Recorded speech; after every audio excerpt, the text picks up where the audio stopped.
back to Media Talk. With me, I have Tim Marks, the COO of Metropolitan Ministries. Welcome to the show.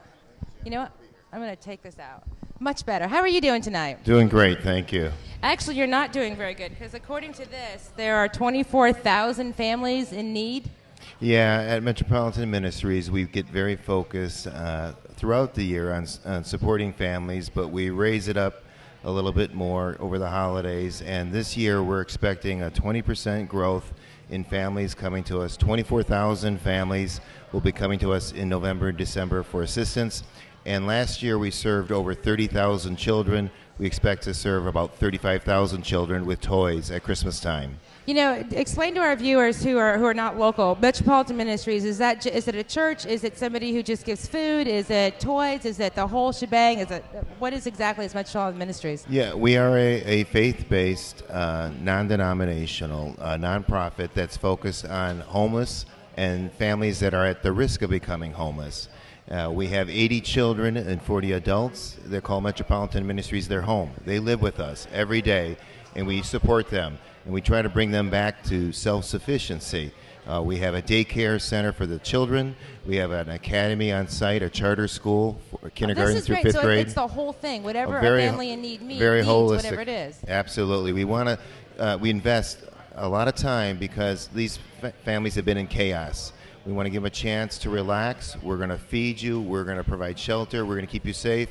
But more importantly, we're going to educate you. So the whole family gets an education. Mom, who's never had a chance to get an education, we're going to take care of your kids so you can get a GED, or you can go to Brewster Tech and get a vocational degree. And what we want is families leaving us 18 months later self-sufficient. You bet. Now, Metropolitan Ministries used to just be a seasonal, or didn't it? It used to just be seasonal. Now you see families needed all year round. Families are coming all year round looking for help. And we get very focused on, again, helping them. We have an outreach center that's open daily. And here's the deal. Once you become homeless, there's so few resources available. Sure, we've got 44 dorm rooms that we can support a family, but the need is greater than that. So we want to work upstream. We don't want to be just working when there's a problem. We want to work early on and provide some intervention services. So that's what we have our outreach center, where we can counsel and work with the family. In our outreach center today, we have a job placement lab. We have an access center with the state of Florida so that you can sign up for food stamps or get Medicaid and Medicare assistance that maybe a family doesn't know about, and we can guide them through the process. We have an emergency motel voucher program for families that have no place else to go. We don't want them on the streets. We'll put them up in a motel for a couple nights. Now, do you have relationships with the motel people, or is it just Yes. that you guys fund it No, for them? we have a standard relationship with some motels just down the street where they can still walk down to our facility and get a warm meal. And speaking of meals, we cook 2,000 meals every day. That's amazing. And we to me. provide those meals for those children and adults that live with us. But then there's 21 partners in the community. Gas is $3 to $4 a gallon, right? Not everybody can get down to where we're at 2002 North Florida Avenue.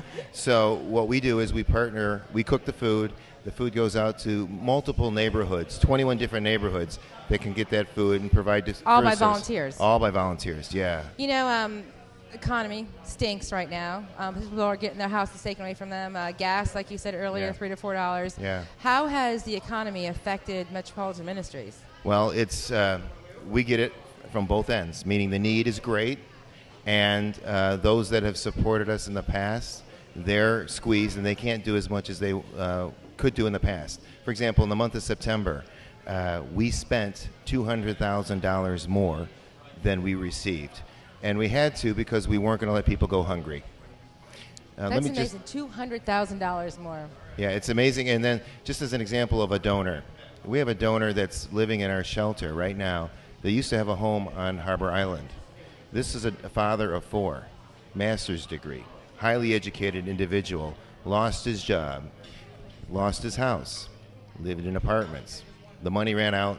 We had no place else to go. We're supporting that family. And he was a donor for you? He used to drive into our drive-through lanes at Christmas time and drop off food for those that are less fortunate. Now he's finding himself having to receive services from us. Look at, do you see that? Yeah. Do you know how hot it is out right now? And I still have these goosebumps. It's the fireplace too. Oh my! Are you kidding? Yeah, it's all different folks from different walks of life. And you know, it doesn't take much for families that are living on the edge. It could be an illness. It could be an abusive abusive situation that comes into their lives. They get blindsided. There wasn't much cushion for them. To begin with, and so they need help. So we're there every day trying to help. But in the holidays, we really try to step it up, and that's where your Which is coming viewers. Up. So the holidays are coming up. What can we do? Simplest thing. If you really want to say, my donation makes a difference. We were just rated as a 4-star charity on Navigator.org, and we're very proud of that. But here's what's going on. If you want to make a difference, you come down and volunteer.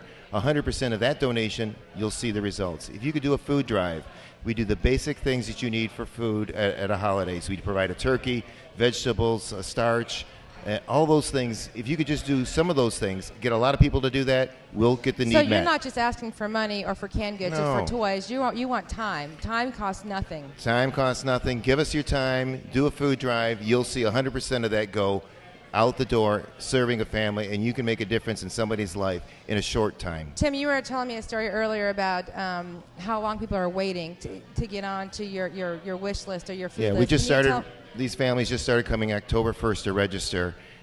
We're having wait times of 2 hours for families just to sign up. Now, to register for holiday dinners. To register. Now, that tells you how great the need is and how desperate families are that they would wait 2 hours. We're not happy with that. Matter of fact, we're going to hire some temporary people that can do data entry. No. Let's put a call out. You shouldn't have to hire anybody. When do you need volunteers down there? Every day. Every day we could use a volunteer. And you can go to our website, metromin.org. And right now you can sign up to volunteer, and by day you can find a calendar, and it will tell you what the needs are and what the opportunities are to volunteer. There's no reason why people they need to hire somebody to just do data entry. Yeah, we'd love to have some help. You know what? We're gonna help you with that. I'm gonna figure something out some way. Thank you. In fact, we have a close relationship. We helped with your videos last year, the dreams and the horseback. Horseback dreams. So sure. We're very familiar with anything you guys. that can help get the story out. That'd be great. We're gonna try. So they need volunteers. You don't have to give money. Just donate some time, so they don't have to hire somebody just to do data entry. Right. Give us your URL one more time. Our website is www.metromin.org, and our main number is 209-1000. Yeah, we're going to get you back before the holidays, before Thanksgiving, see what's going on and what else you still need. All right. Thank you very much for coming down here and being a part of our show. Thank you, Janet. I'm going to take our next break, and as soon as I get back, we're going to be talking with Birdies by the Bay. Linda Peterson and Tom Tracy will be with me. Media Talk is presented by Tampa Digital Studios and sponsored by the Creative Loafing, and we'll see you right back here in about 60 seconds.